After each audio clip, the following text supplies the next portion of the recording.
Ayun, kumusta ho kayong lahat dyan mga kababayan? Welcome back sa PH Update. Ayun na nga, dito sa video na to, wala ho tayong maraming pag-uusapan. Focus lang ho tayo sa mga kaganapan dyan sa House of Representatives. Panoorin ho natin kung paano sinoplak nitong si Yusek Poa, itong si Congressman Romeo Acop. Pero bago ho yan, isang like at isang subscribe, masaya na ho tayo dyan. At sa mga gustong sumali sa ating community, i-click nyo lang ho yung join button para kayo hong pinakaunang makakita sa ating mga reaction video. Yun na nga mga kababayan, hindi na ho natin patatagalin to. Panoorin ho natin ang sagutan nitong si Yusek Poa at itong si Congressman Romeo Acop. Before I proceed with my interpellation proper,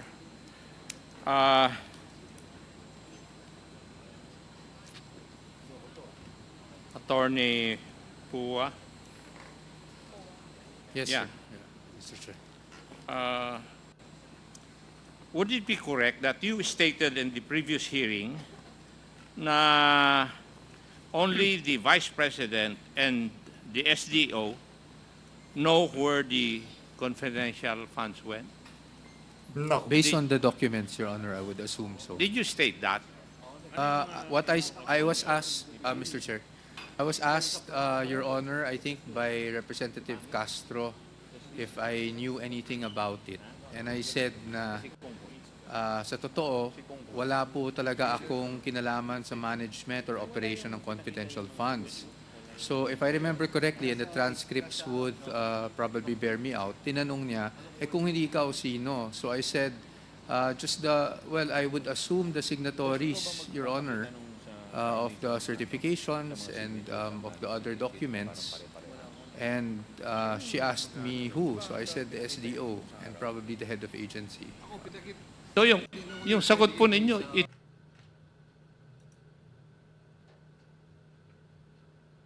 a presumption. Well, Your Honor, kasi hindi ko po alam kung saan... Because you how answered the it's- question under oath. Yes, Your Honor. And therefore, you stated the name of the Vice President and the Special Dispersing Officer.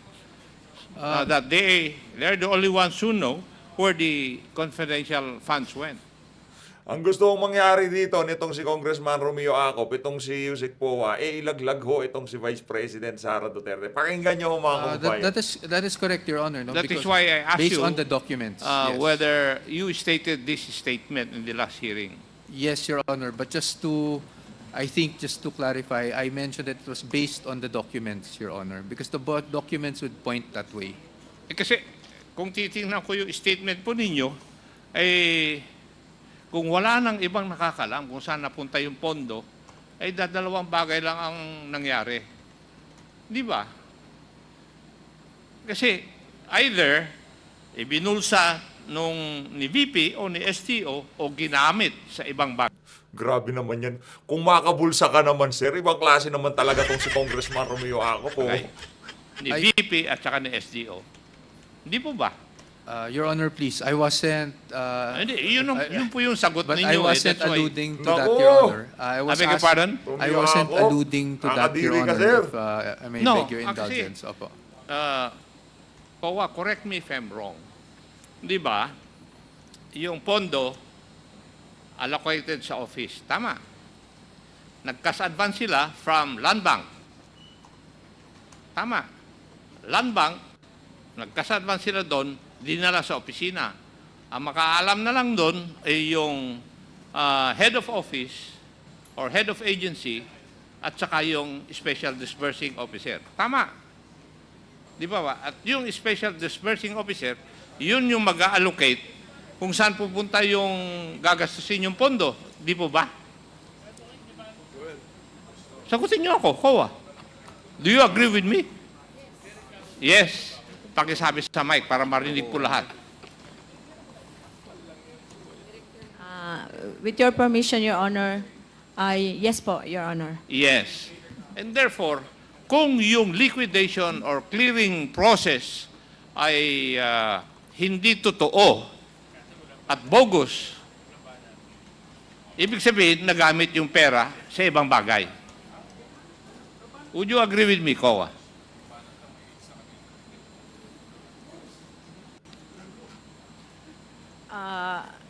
Well, based on your statement, Your Honor, and based on which you said that the liquidation or the documents are bogus, so we presume that the funds, no other evidence presented, were illegally disbursed.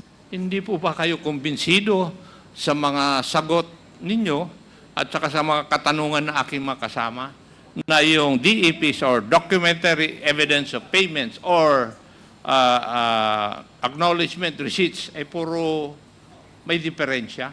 Di po ba? And therefore, pag yung liquidation instruments, part of your clearing process or liquidation process, ay mali-mali na, ay saan napunta yung pera?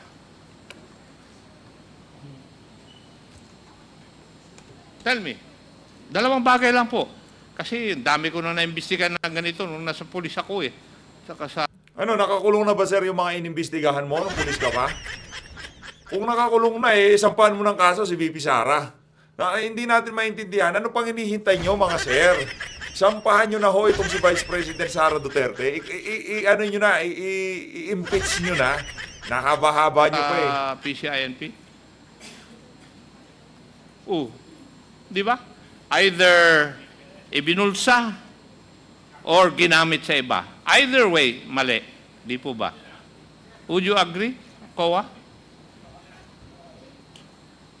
If the liquidation po is bogus, Kasi hindi Itong si Madam Kowa, pagod na sa kakasagot. Kung pwede lang ho siya magreklamo, pwede ba nga wag na akong tumalo dyan? naman napunta doon sa Kitang-kita sa totoo buhay eh. niya eh. Doon sa clearing instruments na binigay. Oh. Di ba? Dumpy thing. Kung naibulsa, masama. Ninaka mo na eh, di ba?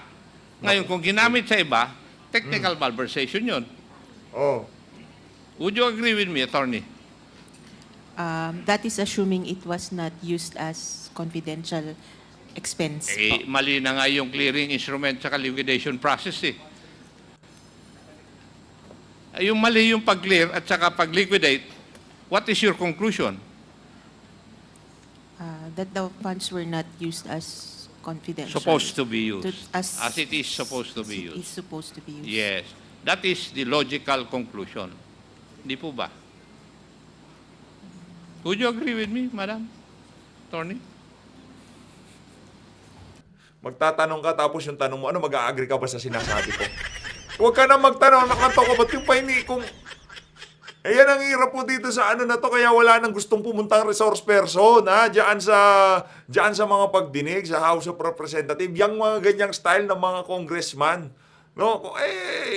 Magaling ka naman pala, at nakumbinsido kang tama yung mga birada mo dyan sa committee na yan, i-impeach nyo na si VP Sara, by all means. Wala nang maraming cheche-breche. Yung tipong nagsasayang pa kayo ng pera ng sambayanan eh. Ang laki ho ng gastos dyan sa mga ganyang klaseng pagdinig dyan sa House of Representatives. Para wala na ho maraming problema, dalhin na ho natin yan sa, dyan sa damang forum, ika nga, na yung impeachment na nitong si Vice President Sara Duterte. Para magkaalaman na rin ho kung meron nga bang kinapuntahan yung mga kalukuhan nyo na yan sa mga hearing na kinakandak nyo dyan sa House of Representatives. Personal opinion, yes, Mr. Chair. Ha? Personal opinion po, Mr. Chair, yes. I would have to agree. Ewan ko. Pero kasi sa dami na naimbestigahan ko, ganun ang nakikita ko eh. Kayo naman, ang tagal nyo na sa COA, hindi nyo pa rin nakikita yon?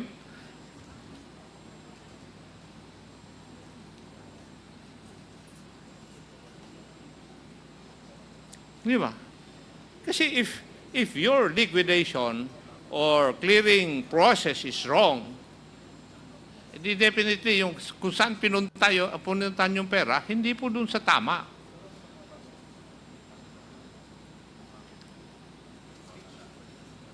Could you give me an instance na mali yung liquidation process, tama yung pinuntahan ng pera? Pursuant to your guidelines?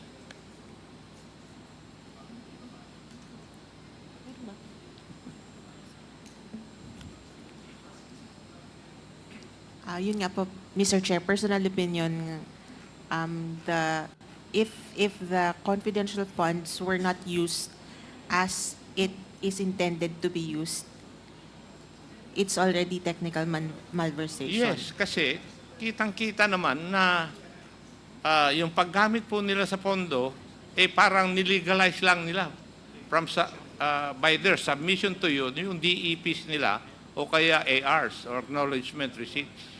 Di ba? Na mali-mali. Would you agree with me? Yes, Mr. Chair. Yes, thank you. Kasi yun ang nakikita ko na nangyari, process. Pero kung etong si Madam Kowa hindi siya nag-agree, di pa matatapos ang tanungan. Yung tipo nga gusto na lang ho nitong pati yung mga resource persons, sige na nga, agree na lang kami para matapos na. Kasi di nyo rin naman kami titigilan di ba? Nag-withdraw sa land bank dahil nandun yung pondo na confidential fund. Dinala sa opisina yung SDO. Hindi ko alam. Kaya nga hinahanap namin yung SDO para tanuhin namin kung saan napunta Paano niya inallocate yung pondo But as it is, yung liquidation instruments ay mali-mali po Kaya sigurado ako, hindi napunta sa tama rin yung pondo. There are only two things na pinuntahan yung pondo. Nagamit sa iba o ibinulsa. Shoutout kay Ma'am Len Helen Shoutout Madam So, ayaw nyo pinakaunang matanggap yun. nagko-comment Ako sa kaya mga kong video tanggapin. natin. Kasi marami na akong Shoutout, dinaanan shoutout. na investigasyon. Na gano'n. Natameme kayo? Ha? Natamimig. Pati Kowa, kalaban mo na rin ngayon. Pambiraw talaga tong si... wala na. Sa mga iimbitehan niya, wag na ho kayong magpunta dyan. Kinakawawa pati ba naman itong mga resource. Kung magaling pala kayo, meron kayong nakikitang buta sa mga polisiya natin, gawin nyo na. Namamahiya pa kayo ng mga resource person Could you please tell us? Kasi marami nangyayaring ganito Which, I think, you know. Kasi hindi lang naman doon sa OBP yan, tingin ko.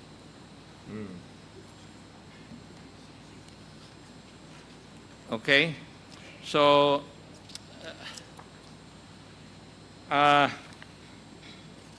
pwede po bang malaman?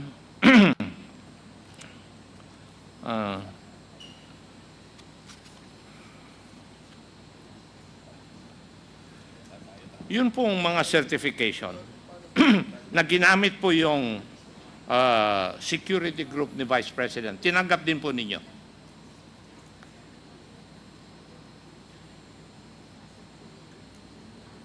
Mr. Chair, hindi po. Yung proof sa rewards ni OVP, hindi po. Hindi. Kaya po na-disallow yung payment of rewards. Sa DepEd. Sa DepEd po kasi, parang na-deem namin na independent party yung nagbigay ng certification. So, Pakilapit lang yung... since na-deem namin na independent na group yung nag-issue ng certifications, we accepted the certifications. So, tinanggap ninyo. Opo, Mr. Yung Chair. yung certification galing doon sa office ng Vice President Security Group. Hindi po. Yun ang hindi po namin tinanggap since parang kasama din po ng OVP po yun Pero yung sa DepEd po kasi, ibang party na po kasi yung nag-issue ng mga certifications. Ayun yung natanong na nung last hearing Yes, yung mga Mr. Chair.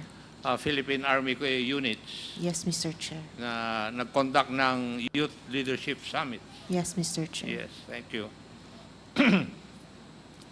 But would you agree with me that the office of the Vice President is separate from the office of the VPSG? Yes, Mr. Chair, but they are the group that is specifically, it's like yung PSG po ni President na specific na naka-assign kay VP po. Kaya nga. And would you agree with me also that the office of the security group of the Vice President would have their own funds? Yes, Mr. Chair. Yes, and therefore would not need the confidential funds coming from the Secretary of the Department of Education and from the Office of the Vice President. Would you agree with me? Yes, Mr. Chair. Yes. Thank you. Wala kasi dito yung mga kwan eh. Dapat yun ang tatanungin eh. Now, are you aware na there were 787 acknowledgement receipts where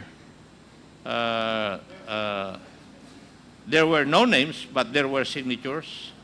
Yes, Mr. Chair. You're aware of that. And there were 302 ARs that had unreasonable names. Would you agree also? Unreasonable names, Mr. Chair. Unreadable. Unreadable. Yes, Mr. Chair. Then there were 5 names repeated. That was not an observation, Mr. Chair. Yung repeated names po, hindi po namin naging Hindi observation. nyo nakita yon. Okay. And insofar as the confidential fund of the Department of Education is concerned, yung location ng where the YLS were conducted did not match locations where information to support this YLS were supposedly bought. Would you agree with that? Yes, Mr. Chair. More specific areas po yung certification. Yes.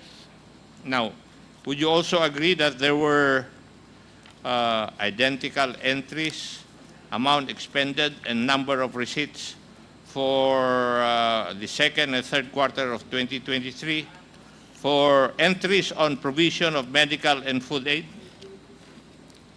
Yes, Mr. Chair. Yes. It's not very unusual naman po since I beg your pardon? it's not very unusual naman po since pwede naman po talagang mangyari So, usual na, yung nangyayari yon. hindi naman po usual pero hindi It's not very, naman Ewan ko siya sa'yo, ganun ako. ka-unusual. O sige. Whether it's usual or unusual, is it in accordance with the joint circular? Sa joint circular po kasi documentary evidence of payment lang po ang requirement. Sa pakisagot lang yung tanong, whether usual or unusual, is it in accordance with your joint circular? Since the document was submitted You po, think yes they are? po, yes. So it's your opinion. Yes, Mr. Okay, Chair. thank you. May we go to yung kwan, yung acknowledgement receipts or DEPs. Now, we have examined yung DEPs or acknowledgement receipt, which were used to liquidate the confidential funds. And I would like, Mr. Chair, to make the following statements from the examination. May nakita po na mga acknowledgement receipts that all appear to be signed by the same pen. Would you agree with that also, Madam Kawa? Yes, Mr. Chair. Since either blue or black po yung... Yes, kaya nga. Makikita po natin ito sa color ng ink. Yes, Mr. Chair. Yeah. Which is a very distinct shade of blue na may shades of black. I think it's there, shown.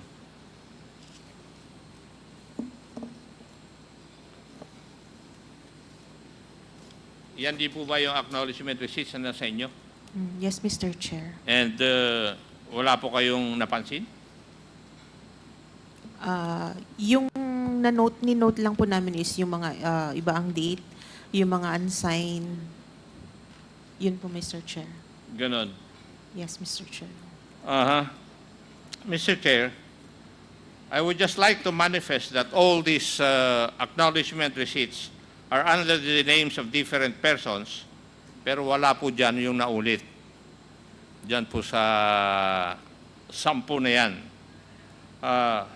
But if we look at it, the names and signatures of different persons appear to be written with the same pen with a distinct ink on different dates, I think this is highly irregular bilang ako isang investigador. Now, Madam Attorney, you confirm that you have received these acknowledgement receipts as part of the submissions of the Office of the Vice President to liquidate their confidential funds? Yes, Mr. Chair. Yes. Okay. Now, would you agree with me that these 10 acknowledgement receipts appear to be written with the same color of ink? Yes? Like I said, sir, it's either blue or black po kasi yung ink. So, Gusto ko lang malaman yung sagot po ninyo. yes, Mr. Thank Chair. you. And this is a distinct shade of blue na almost black. Parang may gradient po siya.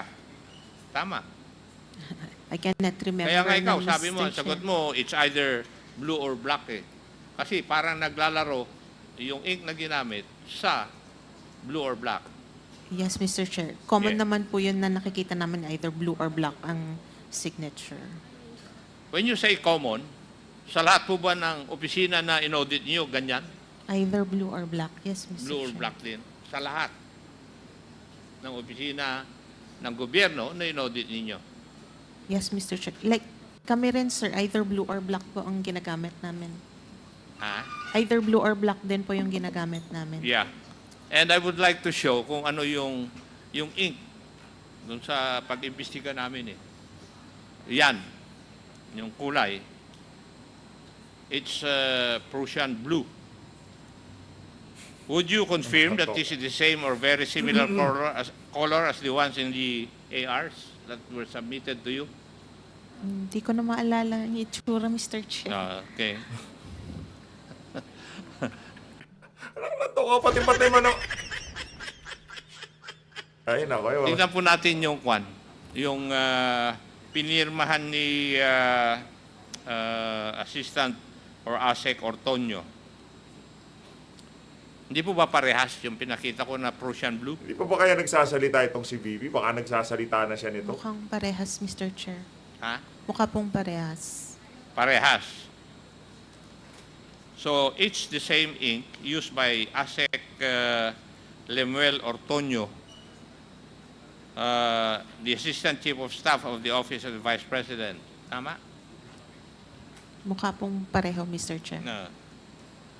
Now, Mr. Chair, there had been also observations that there are acknowledgement receipts which bear the same or similar handwriting. Parehas po ang handwriting. May nakita rin po ba kayong ganon, Madam Attorney, na halos parehas ang handwriting doon sa mga ARs?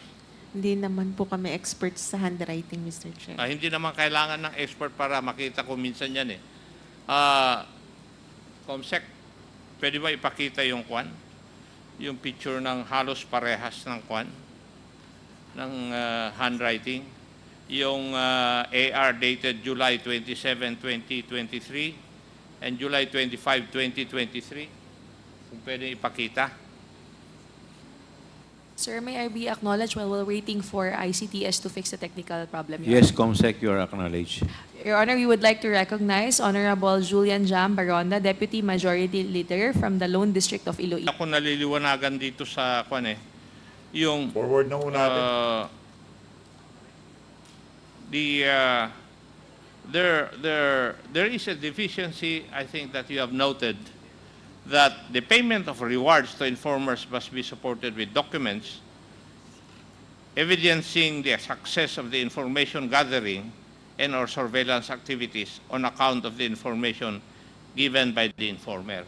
Ito Yes. po yung ginamit dun sa yung YSL. Yes, Mr. Chair. Tama? Yes, Mr. Chair. Ano po yung ang aking pagkaintindi rito, correct me if I'm wrong, na dapat may makuha ng information na ginamit yung confidential fund and that an activity was conducted because of that information and that information gathering and that activity were successful. Yes, Mr. Chair. Tama po ba yung Tama po. pagkaintindi ko? Tama pa, Mr. Now, Chair. if I may ask, how would you know or how would you be able to find out na merong information na nakuha muna before they have conducted their YSL? Wala po kaming information on that. So, either may separate sila as part nung purchase of information and then separate yung rewards, or nabayaran na siya same with rewards. Pero requirement po nyo yun, di ba? Requirement ng circular. Yeah. Kaya po yung yung Because additional that requirement. is precisely the reason why you will justify the buying of information, Yes, which would Mr. lead Chair. to a successful event or operation. Yes, Mr. Chair. Di po ba? Yes, Mr. Chair. Kasi ginagawa rin namin nung nasa servisyo ako yun eh. I know that. Yes, Mr. Pero Chair. parang pagkaintindi ko sa inyong clearing instruments, parang hindi, just because there was a certification that the YSL YLS pala were successful, tama na yun. Parang ganun ang pagkaintindi ko. Samantalang nung kami ang nasa serbisyo, ang requirement is that ipapakita namin na may information kaming binayaran, and because of that information, an operation was conducted and it was successful. Hindi ba dapat ganun? Yes, Mr. Chair. Pero in the case of the confidential fund of the OVP and the DepEd, hindi ko nakikita yon. Yun nga po, kaya ni-require namin sila mag-submit ng additional documents. And yung nag-review po, naging sufficient na po yung certification from yung 5 certifications. And that is enough to show na tama po yung ginawa nila, just because nag-submit sila ng certification that YLS was conducted and it was successful. Di ba ang concept dapat nun is you use confidential fund to buy information, and because of that information bought or acquired, you conduct an operation, Yes, and Mr. that Chair. operation should turn successful. Yes, Mr. Chair. Ganun po yung requirement sa amin nung nasa serbisyo kami. Intelligence fund. Yes, And basically, they are the same. Tama po, Mr. Chair. So, bakit po naniwala kayo sa certification lang na successful yung pag-conduct ng YSL? Since yan nga po, independent na agency po yung nagbigay ng certification, and sabi Tuloy natin. naman po niya na because of the YLS nga, wala pong na-influence ng mga bata, we deemed it successful. Compared po dun sa yung sabi niyo po kanina na yung sa VP SPG group, ang sinabit lang po nila was a listing of the activities of the Vice President, which is wala naman pong information kung may success ba, na may successful activity ba na nagawa because of the information they have gathered. Yun yung sa security group. Yes, Mr. Chair. And is there any way that you will determine that the confidential fund of the OVP and DepEd, these funds were used sa activity ng ng VPS security group? Kasi they have their own funds. That was the first question I asked you a while ago. Yes, Mr. Chair. That the Presidential Security Group and part of that is the Vice President Security Group, may pondo po sila naka-allocate talaga. Yes, Mr. Chair. Oh, but they were not Yes, able to show, Mr. if I will appraise yung documents, they were not able to show that confidential funds of the OVP and the DepEd were used in such activities. Yes, Can you Mr. see that they were used? No, Mr. Chair. Kaya nga po, hindi naman siya na-consider since yung list of activities lang po ang sinubmit nila, which is, alam nila since sila naman po yung kasama ni VP sa mga activities na yun. But anyway, hindi pa rin yata tapos page. Ready na, sir. Ready na? Pakishow nga yung yung acknowledgement receipts dated July 27, tsaka July 25, 2023.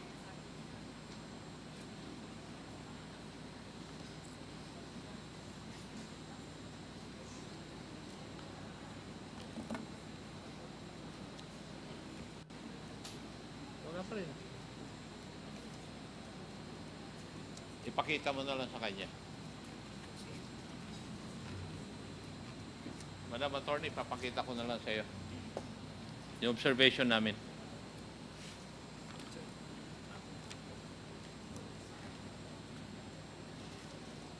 Yan lang, yan. Tingnan mo lang yung receipt na yan. Because I will ask questions.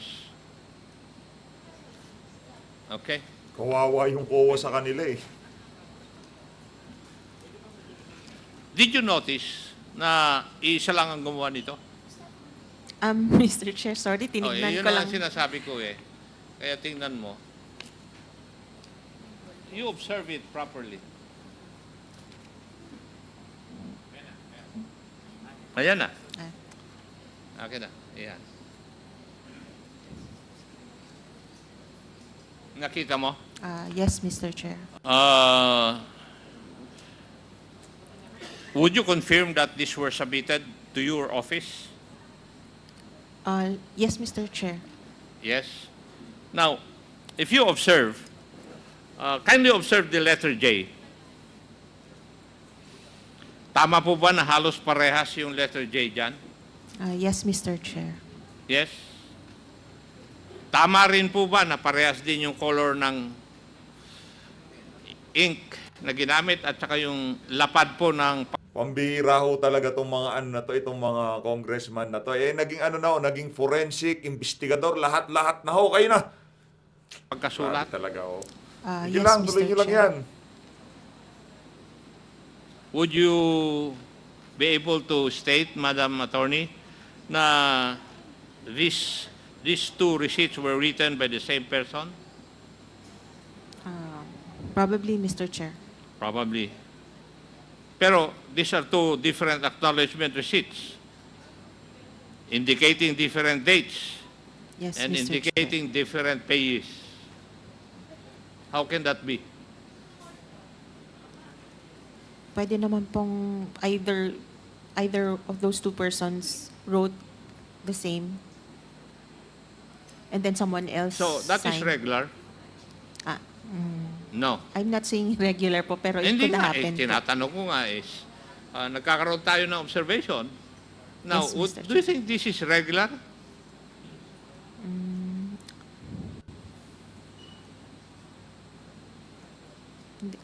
No. No. Thank you.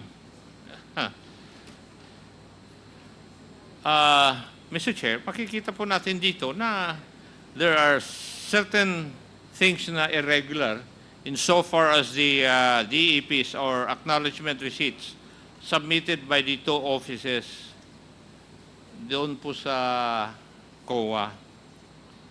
Now, I would like to point again another observation which we have made. This time, an acknowledgement receipt with the name KV that repeats in OVP and DepEd acknowledgement receipts.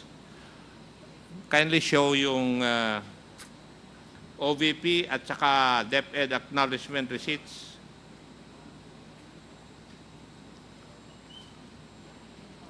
O, parehas lang yan. Nandun sa OVP, nandun pa sa DepEd. Hindi nyo napansin ito. Hindi po, Mr. Chair, since na-audit siya ng magkaibang time. Okay. Pero would you confirm that the two ARs parehas ang pangalan na KV?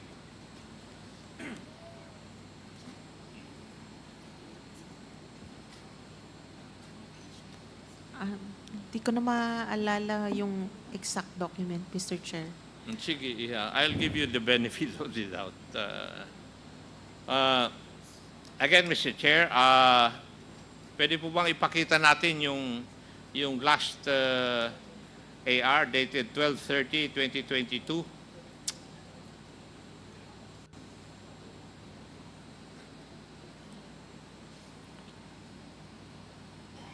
Sinabit din pa ito sa inyo? Yes, Mr. Chair. Ha?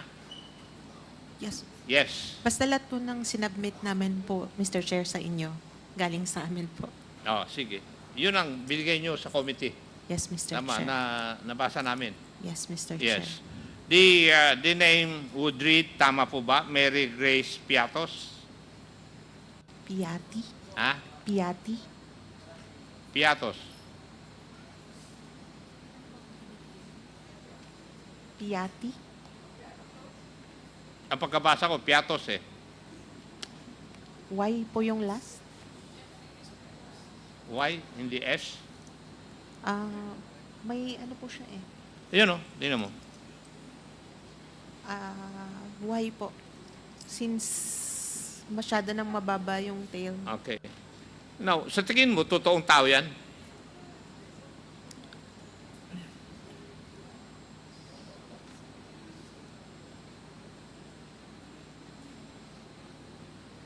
What's your opinion? It could be a person.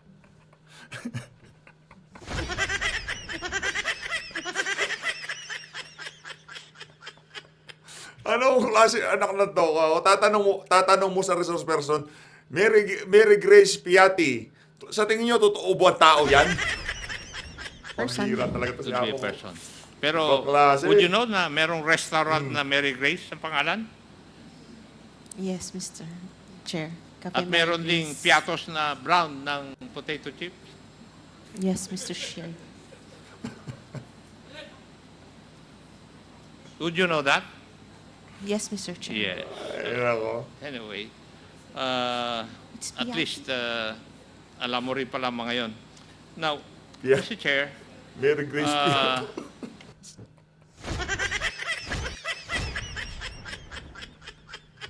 Acop! Hindi. So, sa observation nito si Acop, pinagsama.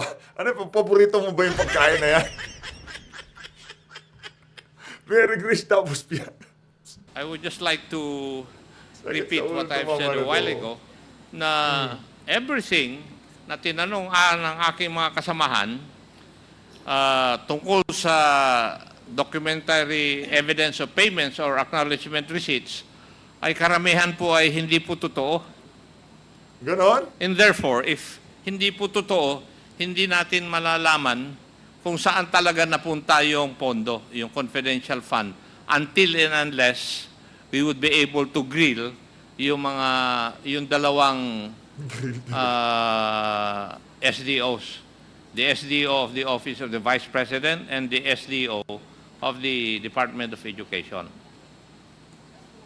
Si Madam Acosta yata, tsaka yung isa. So, we can only surmise, Mr. Chair, na yung pondo, dalawa lang ang pupuntahan nun. Kagaya ng sabi ko, sa bulsa or nagamit po sa ibang bagay. Both hindi po tama. Kasi kung ginamit sa ibang bagay, and I think the lawyers of COA would agree with me that there's technical malversation. Kasi iba ang purpose ng pondo, ginamit sa iba. Thank you, Mr. Chair. Marami pong salamat sa opportunity. Ayun na nga mga kababayan, as usual, wala akong napala itong si Romeo Acop sa kakatanong niya sa mga resource person na inimbitahan nila dyan sa pagdinig na yan. Maraming salamat sa pag-support sa PH Update. Mag-ingat ho kayong lahat. Mahalin natin ang Pilipinas.